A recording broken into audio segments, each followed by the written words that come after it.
تو اگر آپ شکر گزار ہوں گے تو پھر یہ ناانصافی نہیں کریں گے. اور اگر آپ کے دل میں میننس ہوگی، یعنی جسے انسان چھوٹا ہوتا ہے وہ والی کیفیت ہوگی، یا پھر آپ وفاشار ہوں گے. اسی طور پہ جو تیسری چیز ہے، یا تو انسان لالچی ہوتا ہے یا پھر اطاعت گزار ہوتا ہے. یعنی ان دونوں کے بیچ کی کوئی صورت نہیں ہے، یا آپ اس ایکسٹریم پہ کھڑے ہوں گے یا اس ایکسٹریم پہ کھڑے ہوں گے. اس شخصیت کو ہم بہت پیار کرتے ہیں، بڑی محبت کرتے ہیں، ان کے نام پہ یوں کر کے آنکھوں کو بھی چومتے ہیں. ابن ماجہ میں جو حدیث کی صحاح ستہ میں 6ٹھی بہترین کتاب ہے، اس میں اللہ کے رسول صلی اللہ علیہ وسلم سے روایت ہے کہ جس نے کسی وارث کا حق مارا، اسے میراث سے، حق سے محروم کیا، انفیکٹ اللہ تعالیٰ قیامت کے دن اس کو محروم کر دے گا. یہ اتنی بڑی وعید ہے کہ جن کے لیے آپ ابھی ناانصافی کرو گے یا لوگ کرتے ہیں، وہ تو آپ کو وہاں نہیں بچانے آئیں گے. جس روز مکہ فتح ہوا اور 1,24,000 یا 50,000 لوگ موجود تھے، اس موقع پہ اللہ کے رسول صلی اللہ علیہ وسلم نے جو آخری باتیں کہی ہیں، اس میں ایک بات ایسی شاندار ہے کہ جس کے الفاظ آپ کو بتاؤں تو آپ ایک لمحے میں سوچ میں پڑ جائیں. ہم چونکہ چیزوں کو جانتے نہیں ہیں پوری اس کی انٹینسٹی کے ساتھ، یہ جو اندھی محبت ہے یہ بہت سارے ظلم کراتی ہے. اللہ کے رسول نے فرمایا کہ اللہ نے ہر وارث کا حصہ مقرر کیا، لہذا کسی وارث کے لیے وصیت کرنا جائز نہیں ہے. یہ ترمذی میں ہے. یعنی جن وارثوں کا حصہ وراثت میں موجود ہے ان کے لیے وصیت نہیں کی جائے گی.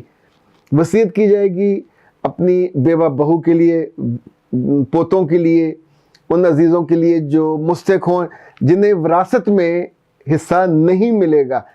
ایون مجھے اگر آپ اس معاملے میں تھوڑی تحقیق کریں تو اگر والد اور والدہ کمزور ہو مالی طور پہ تو آپ ان کے لیے بھی وصیت کر سکتے ہیں. پر یہ ٹوٹل جو آپ کی ارننگ ہے، ارنڈ چیزیں ہیں، اس کے 1/3 تک.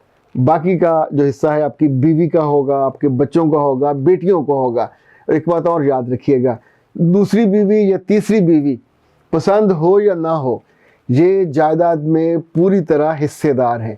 اتنے ہی ایک رتی اور تولہ اور ماشا ان کا کم نہیں کیا جا سکتا، نہ ان بچوں کا کہ چونکہ ان کی شادی بعد میں ہوئی تھی اور آپ کو خاندان کو پسند نہیں تھی. ابھی 3 چیزیں ہیں، یا اپنے دل کی مانو اور ناانصافی کرو، یا ملکی قانون کی مانو اور غلط چلنے شریعت کی مانے، اور جس کا ماننا کوئی سفارش نہیں ہے، لازم اور واجب ہے.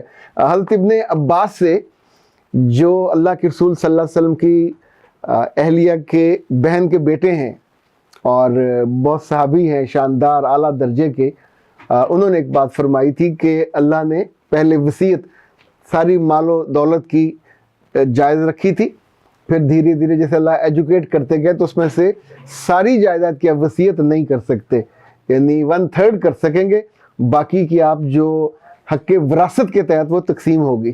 اچھا، یہ جو تقسیم ہے اس معاملے میں بھی آپ سوچئے کہ جن کے لیے ہم یہ ظلم روا رکھتے ہیں، یہ ظلم آپ کی قبر کو اندھیرا کر دیتا ہے. یہ ظلم آخرت میں آپ کو اللہ کے سامنے شرمسار اور شرمندہ کر دیتا ہے.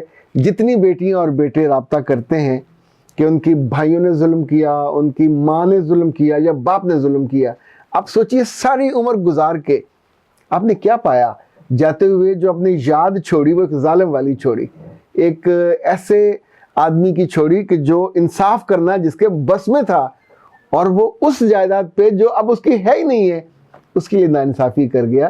مجھے لگتا ہے اس والے معاملے میں جن لوگوں کے دل میں اب بھی تھوڑی کمزوری ہے یا چور ہے، انہیں 2022 کو ٹارگٹ کرنا چاہیے کہ اس سال مجموعی طور پہ پورے ملک میں جو ظلم کا گراف ہے وہ نیچے آنا چاہیے، اور اپنے پیاروں کو، اپنے دوستوں کو، اپنے عزیزوں کو، ایون میں تو کہتا ہوں سگے بھائیوں کے ساتھ بیٹھ کے ایک بات یاد رکھیے گا. یہ بھی حدیث کے الفاظ آپ کو بتا رہا ہوں کہ جس نے اپنے بہن بھائی کا کوئی قطع اراضی یا کسی اور کا بھی ناجائز طور پہ غصب کیا، اللہ کے رسول نے فرمایا وہ توق بنا کے اس کے گلے میں ڈال دیا جائے گا.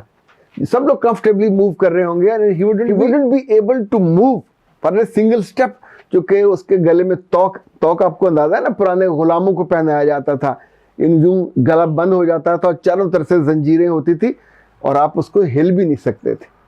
سو خواتین حضرات، وصیت کے معاملے میں اور میراث کے معاملے میں ایک تو مہربانی کریں تھوڑا سا پڑھا کریں، اور پڑھنے میں 3 چیزیں تو ہو سکتی ہیں۔